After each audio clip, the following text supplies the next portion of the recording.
Assalamualaikum warahmatullahi wabarakatuh. Perkenalkan, nama saya Ramesha Putri dari Pendidikan Dokter 2019. Di sini Ramnya akan mempraktikkan keterampilan klinik 2C untuk injeksi. Baik, yang pertama di sini Ramnya akan menjelaskan alat dan bahan yang kita perlukan untuk keterampilan klinik. Yang pertama tentunya kita memerlukan squid. Squid atau jarum suntik itu sendiri ada 4 jenis. Yang pertama 1 cc, 3 cc, 5 cc, dan 10 cc. Cuman di sini Ramnya menggunakan squid yang 1 cc. Kemudian kita juga butuh obat. Obatnya itu sendiri biasanya terdiri dari 2 jenis. Yang pertama ampul dan vial. Cuman di sini Ramnya ada contohnya yang vial. Kemudian kita juga butuh plaster nanti untuk menutup lukanya. Jadi ini ada 1 plaster. Dan kita juga perlu sepasang handscone. Di sini sudah Ramnya siapkan sepasang handscone. Dan kemudian yang terakhir kita butuh kapas. Kapas ini nanti akan diberikan alkohol 70% untuk mensterilkan bagian daerah yang akan disuntik. Nah, sekarang Ramnya akan melakukan penyuntikan. Penyuntikan itu atau injeksi itu ada 4 macam. Yang pertama intrakutan, yang kedua subkutan, yang ketiga intramuskular, dan yang keempat intravena. Cuman di sini kita hanya akan melakukan 3 injeksi. Yang pertama itu adalah intrakutan itu biasanya bertujuan untuk melakukan pemasukan obat dengan harapan bisa mengetahui reaksi alergi dari pasien atau juga bisa untuk melakukan imunisasi BCG pada anak-anak. Baik, pertama-tama saya akan melakukan pengenalan diri dan inform konsen untuk tindakan yang akan saya lakukan. Baik Bu, perkenalkan nama saya Dr. Ramia. Saya dokter yang bertugas saat ini di Rumah Sakit UNAN. Di sini saya akan melakukan tindakan injeksi tes alergi kepada Ibu. Baik, kalau boleh tahu namanya siapa Ibu? Usianya berapa?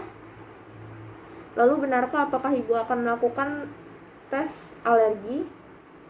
Jika sudah selesai, kita akan memberikan lembar persetujuan berupa inform konsen yang ditandatangani oleh pasien. Setelah itu kita bisa menyiapkan alat-alatnya. Tentunya setelah cuci tangan kita menyiapkan alat-alatnya. Lalu setelah itu kita cuci tangan kembali dan menggunakan yang pertama. Di sini Ramnya akan cuci tangan terlebih dahulu. Kita cuci tangannya menggunakan air dengan keran. Lalu ambil sabun,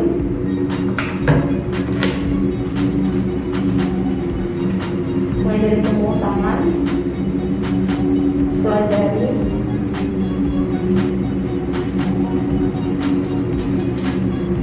kemudian jari, kemudian kuku, kemudian tulang tangan. Lalu gelas bersih.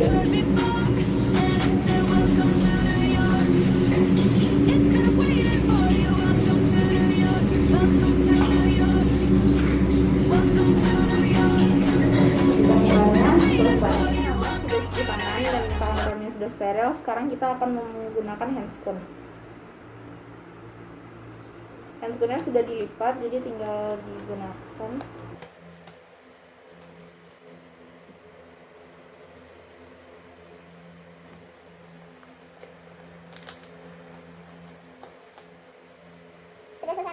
Sekarang kita lanjut ke prakteknya. Nah, untuk melakukan tindakan injeksi intrakutan ini, kita biasanya memerlukan squid yang atau spet 1 cc karena untuk tes alergi ini hanya sedikit obat yang kita perlukan, jadi cukup untuk yang spet kecil saja.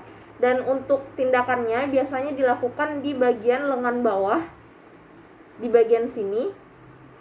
Setelah menggunakan handscone, semua peralatan sudah didekatkan kepada pasien. Kita mengecek dan obat sudah diambil. Kita juga mengecek kembali resep obat jika itu diberikan dari dokter lain.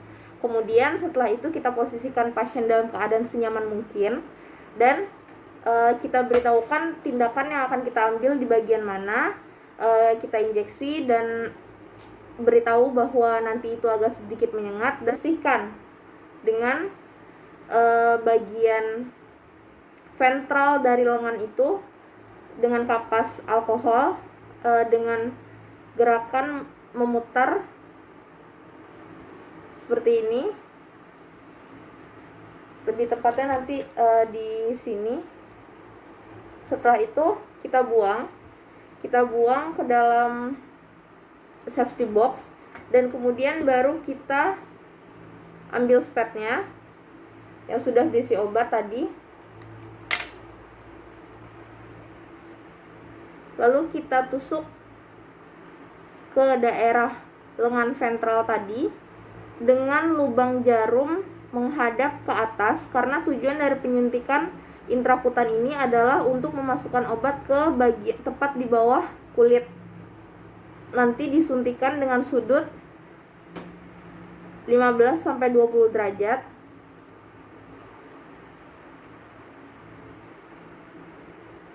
Suntikan, lalu kita aspirasi. Setelah itu baru kalau tidak ada darah, kita masukkan obatnya. Setelah kita masukkan obatnya, kita nanti jika ini pada pasien akan terlihat gelembung seperti gula pada bagian daerah yang disuntik. Tidak perlu menggunakan kapas ataupun apapun, tarik secara perlahan, jangan disentuh. Lalu buang jarum ini ke dalam safety box. Setelah dibuang, kita lihat nanti reaksinya. Kembali pasiennya, lalu buka handscoon.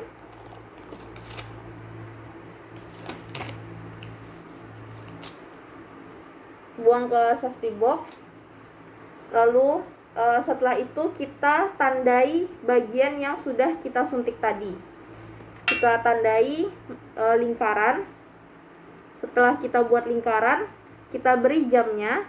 Biasanya nanti hasil dari tes alergi ini akan dicek reaksinya, apakah kemerahan, apakah bengkak atau gatal. Itu 10-15 menit setelah dilakukan injeksi.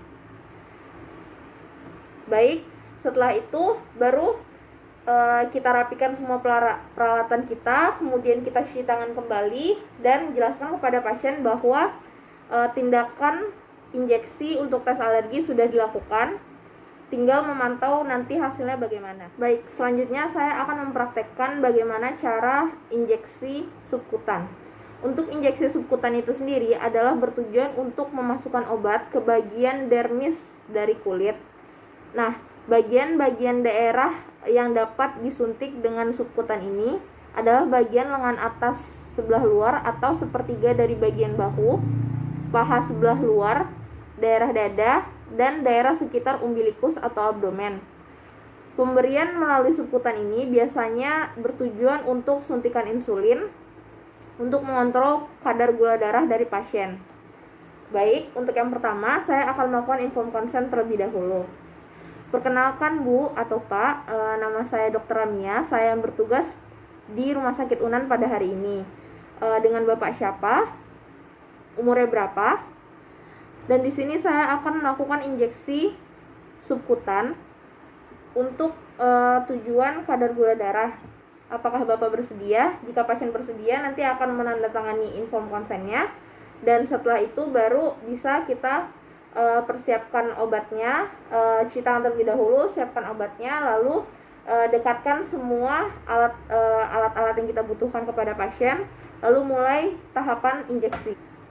Lalu dokter sudah selesai cuci tangan dan menggunakan handscoon yang steril. Di sini saya akan melakukan injeksi pada pasien saya di bagian deltoideus atau sepertiga dari bahu. Nah, di sini kita sudah memposisikan pasien dalam keadaan senyaman mungkin. Kita cek kembali resep obatnya jika takut salah. Kemudian kita sterilkan. Kita sterilkan bagian yang akan kita suntik. Baik, kita sterilkan. Setelah itu dibuang ke box safety box, dan lalu kita ambil speednya, kita buka, lalu tusuk. Sebelum menusuknya kita cubit dulu, boleh agak dicubit bagian yang akan disuntik. Lalu kita memasukkan jarum ini dengan sudut 45 derajat. 45 derajat.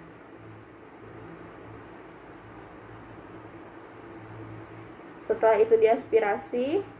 Jika tidak ada darah, kita bisa melanjutkan pemberian obat.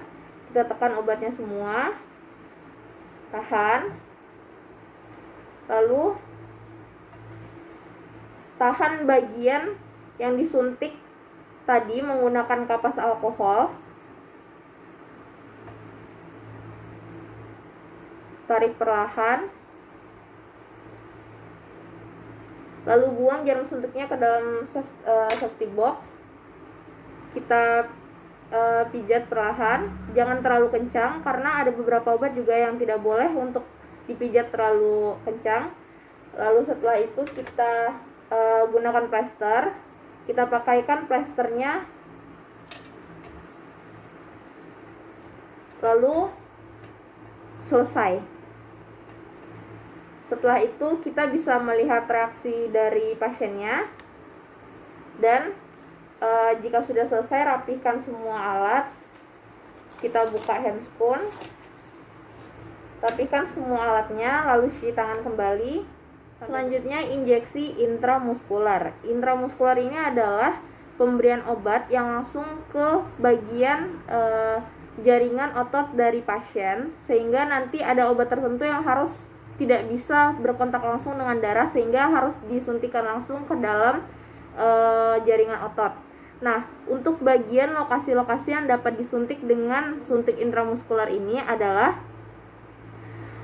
bagian pada daerah paha atau vastus lateralis, lalu bagian ventrogluteal dengan posisi pasien yang berbaring, lalu kemudian bagian dorsogluteal dengan posisi pasien tengkurap, atau juga bisa dengan bagian lengan atas atau deltoideid. Tujuan dari penyuntikan ini adalah agar absorpsi obatnya itu bisa lebih cepat dan lebih efektif nanti penggunaan obatnya. Setelah itu, yang pertama, balik lagi kita akan melakukan informed consent kepada pasien. Baik, perkenalkan Bu, nama saya Dr. Ramia. Di sini saya dokter yang sedang bertugas di Rumah Sakit Unan. Baik, untuk namanya siapa Ibu? Umurnya berapa Ibu? Lalu apakah benar Ibu akan melakukan penyuntikan obat ini dengan dokternya saya? Baik, kalau begitu saya akan melakukan injeksi intramuskular kepada Ibu dengan di bagian dari bokong ya Ibu. Setelah melakukan informed consent, kita memberikan lembar persetujuan kepada pasiennya, pasien menandatangan, dan dokter mencuci tangan untuk mempersiapkan obat-obatnya. Setelah obat-obatnya siap, dokter mencuci tangan kembali dan nanti menggunakan handscoon. Baik, di sini saya sudah menggunakan handscoon dan saya akan menyuntik pasien di bagian gluteus. Jadi pasiennya sekarang sudah tengkurap dan saat ini saya akan mulai melakukan tindakan. Baik, pasiennya sudah tengkurap dengan posisi yang nyaman. Di sini kenapa untuk penggunaan obat intramuskular itu harus di bagian yang banyak ototnya, seperti biasanya di sepertiga lateral gluteal, karena di bagian lateral gluteal itu persyarapannya sedikit dan massa ototnya juga lebih banyak. Jadi di sana nanti obat akan lebih efektif jika disuntikan.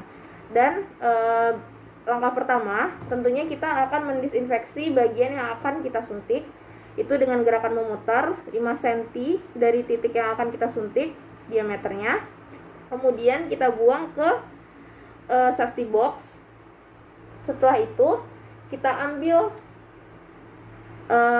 speed yang sudah diisi obat tentunya. Biasanya speed yang digunakan itu 5 cc atau 10 cc, tapi di sini berhubung saya cuma punya yang 1 cc, jadi saya gunakan ini. Lalu kita buka dan kita memegang speed ini dengan seperti memegang pulpen.